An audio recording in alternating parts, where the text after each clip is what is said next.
सिंध हुकूमत ने लॉकडाउन में मजीद एक माह की तौसी कर दी। लॉकडाउन में 15 अगस्त तक की तौसी की गई। महकमा दाखिला सिंध ने नया हुक्मनामा जारी कर दिया। तालीमी इदारे, पार्क्स, अवामी मकामात, शादी और सिनेमा हॉल्स को मजीद एक माह तक बंद रखा जाएगा। ईद उल अजहा पर तयशुदा कोरोना SOPs पर अमल दरामद यकीनी बनाया जाए। सुबह 6 से शाम 7 बजे तक कारोबार की इजाज़त। इतवार को ग्रोसरी और फार्मेसी के अलावा तमाम कारोबार पर पाबंदी। बैनुल सूबाई ट्रांसपोर्ट भी मजीद एक माह के लिए बंद।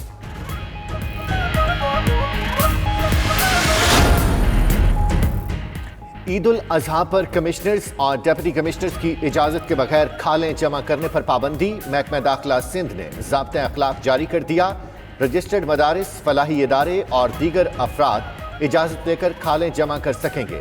कलअदम तंजीमों के कुर्बानी के जानवरों की खालें जमा करने पर पाबंदी होगी।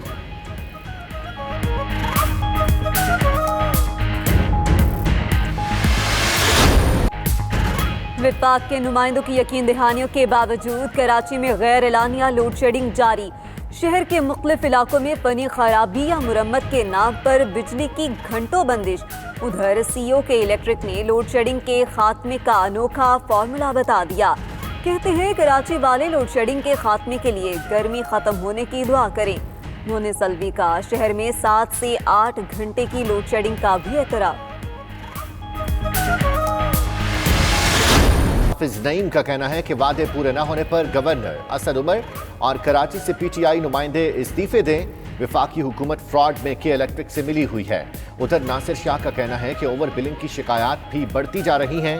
अवैस कादिर ने कहा कि विफाकी हुकूमत के इलेक्ट्रिक के सामने बेबस है।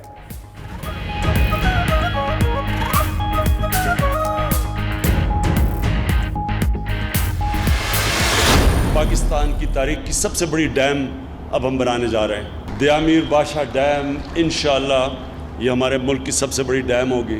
हर वक्फे के बाद हम अब अगली डैम के पास जाएंगे जो दरियाओं के ऊपर बनेगी। ये जो फैसले किए इंपोर्टेड फ्यूल के ऊपर बिजली बनाना। वजीर आजम का दयामीर बादशाह डैम की साइट का दौरा। कहते हैं पाकिस्तान का सबसे बड़ा डैम बनाने जा रहे हैं। इमरान खान ने चिलास में तकरीब से खिताब में कहा, माजी में गलत फैसले किए गए। दरियाओं से बहुत ज्यादा बिजली बन सकती थी लेकिन बरामदी ईंधन से बनाई गई। तकरीब में आर्मी चीफ, DG ISI, वज़रा और मुआवनी खुसूसी इतलात की भी शिरकत।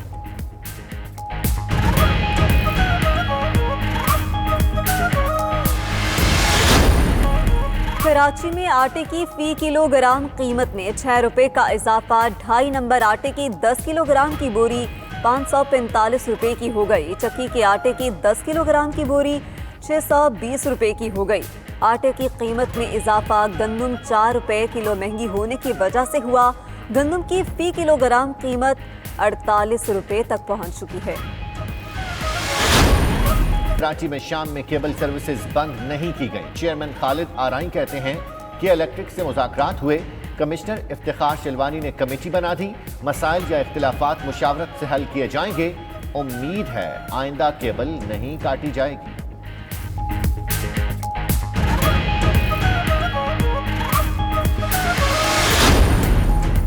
कराची पुलिस चीफ का शहरियों की सहूलत के लिए बड़ा फैसला। साइलिन के लिए थानों की हदूद का मसला हल।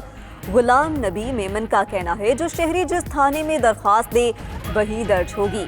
SHOs जुर्म के इत्तला मिलते ही मुकदमे का इंदराज करें। थानों की हदूद की वजह से शहरियों को तंग न किया जाए।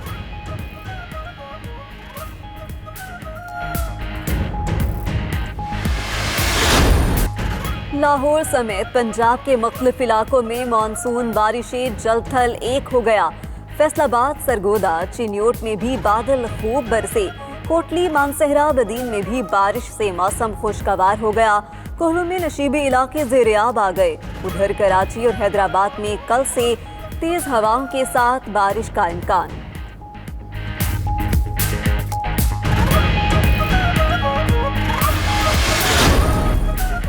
हैकर्स का ट्विटर अकाउंट्स पर Barack Obama, Joe Biden, Elon Musk, Bill Gates, Jeff Bezos के ट्विटर अकाउंट्स हैक कर लिए गए। एप्पल और उबर समेत कई इदारों के ट्विटर अकाउंट्स भी हैकर से ना बच सके।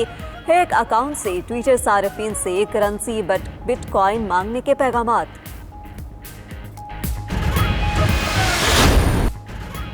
इंग्लैंड के खिलाफ टेस्ट सीरीज के लिए कौमी टीम की ट्रेनिंग का दूसरा मरहला। डर्बीशायर काउंटी ग्राउंड में ट्रेनिंग शुरू कर दी। फील्डिंग और कैचेस की भी प्रैक्टिस। टीम 30 जुलाई तक डर्बीशायर में मुकीम। इस दौरान 2 इंट्रा स्क्वाड 4 रोजा प्रैक्टिस मैचेस भी खेले जाएंगे।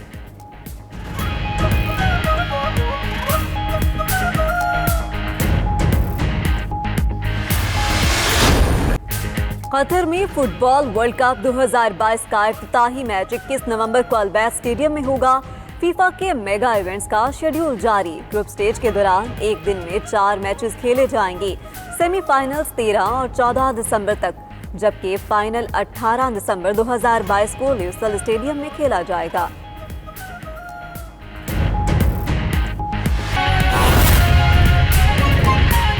हमें कि एहसान कैसे फरार हुआ, वरना हम इससे जो माने निकलेंगे वो आवाम के सामने रखने में मजबूर होंगे। इसी तरह आज पाकिस्तान में जो हालात हैं, इमरान खान साहब ने और उनकी हुकूमत ने पाकिस्तान को जिस नहज पे पहुंचा दिया है, आज रोज नए बहरान हैं। कभी अद्वियात का बहरान है, कभी चीनी का बहरान है, कभी आटे का बहरान है, कभी तेल का बहरान है, कभी कर्जों का बहरान है, कभी बिजली का बहरान है। वो मसाइल जो पाकिस्तान से खत्म हो गए थे, वो मसाइल फिर उठ रहे हैं।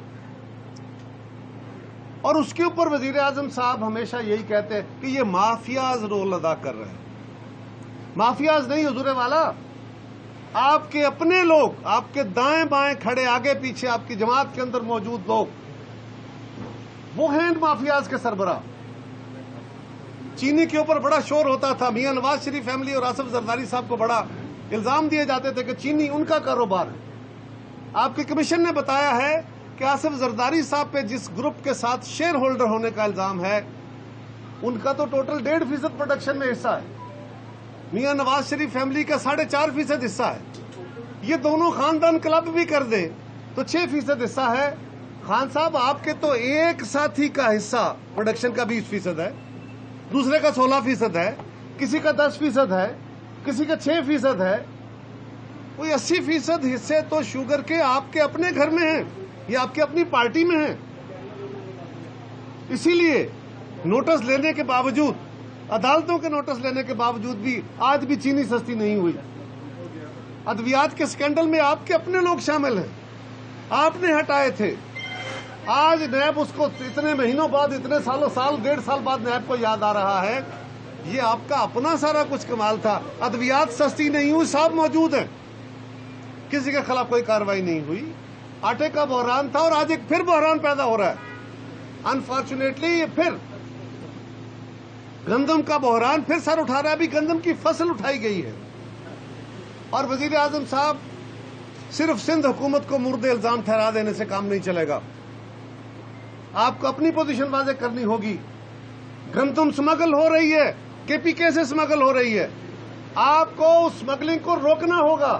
वफाकी इदारे आपके पास, वहां की हुकूमत आपके पास, बलोचिस्तान में आपके इत्तेहादी। लेकिन गंदम अगर स्मगल हो जाए और मुल्क में किल्लत हो जाए तो वजीर आजम साहब ये बातें सिर्फ इल्जाम तराशी से नहीं चलेंगी, आपको इनका जवाब देना होगा। इसी तरह तेल का बहरान क्या हुआ? मुल्क में तेल मौजूद है, तेल की कीमत सस्ती हुई, तेल नहीं मिल रहा। कीमत बढ़ गई, तेल मिल गया, उसी दिन तेल आ गया।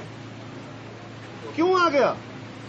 क्या किसी जिम्मेदार के खिलाफ एक्शन हुआ? इसलिए कि वो प्यारे हैं, वो लाडले हैं। उन लाडलों के खिलाफ वजीर आजम साहब एक्शन नहीं लेंगे, उसमें भी पीपल्स पार्टी ही कसूरवार होगी। ये भी कसूर यही कहेंगे पिछले छोड़ गए थे, क्योंकि हर काम उनके पिछले ही छोड़ जाते हैं। वो अपना कसूर नहीं मानते। हर मामले में वो कहते हैं जी वो कल ऐसे हुआ था। और अगर चेयरमैन साहब कुछ बातें करते हैं, कुछ इश्यूज को हाईलाइट करते हैं, कुछ चीजें सामने लाते हैं, तो बजाय इसके कि उन चीजों का जवाब दिया जाए, उनके कुछ चीखे हैं, उन चीखों की जिम्मेदारी कुछ की असेंबली के अंदर है। वो असेंबली के अंदर उठ के उनके ऊपर हर्जा सराई करते हैं, बदतमीजी करते हैं और उनको शाबाशियां मिलती हैं। कुछ लोग वो हैं जिनकी जिम्मेदारी असेंबलियों से बाहर लगी हुई। ये बात कौम के सामने है कि हक कौन कह रहा है। और फाशिज्म का, मैं रोज कहता हूं, फाशिज्म का ये असूल है उसे जिंदा रहने के लिए प्रोपेगेंडा चाहिए। उसका हथियार सर्विस नहीं होती, उसका हथियार प्रोपेगेंडा होता है। फाशिज्म का दूसरा असूल उसको दुश्मन चाहिए होता है। वो अपने मुखालफों को, सियासी मुखालफों को